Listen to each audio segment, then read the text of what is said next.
রাজধানীর অভিজাত এলাকায় মিনি আইফোন তৈরির কারখানা পাওয়া গেছে।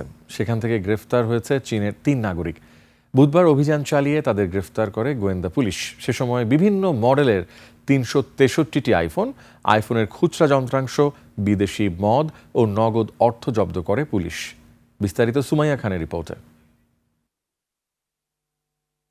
রাজধানীর উত্তরা ও নিকুঞ্জ এলাকায় ঝটিকা অভিযান চালিয়ে অভিনব এক জালিয়াতি চক্রের মূল হোতা 3 চীনা নাগরিককে গ্রেপ্তার করেছে ঢাকা মহানগর গোয়েন্দা পুলিশ ডিবি। উত্তরা পশ্চিম থানার 13 নম্বর সেক্টর এলাকার একটি বাসায় অভিযান চালিয়ে বিভিন্ন মডেলের 363টি আইফোনের খুচরা যন্ত্রাংশ ও 8 বোতল বিদেশি মদ উদ্ধার করা হয়। জব্দ করা এসব আইফোন ও যন্ত্রাংশের বাজার মূল্য আনুমানিক 2.25 কোটি টাকা।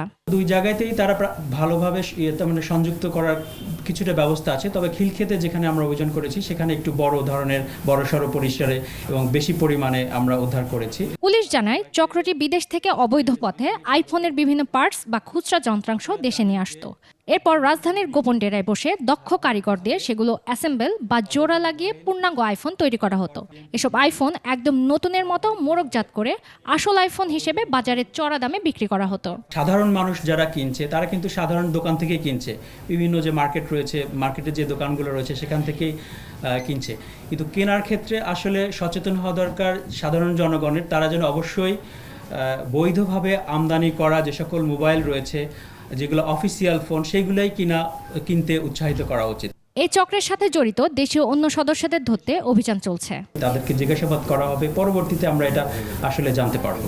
সুমাইয়া খান, 21 টেলিভিশন, ঢাকা।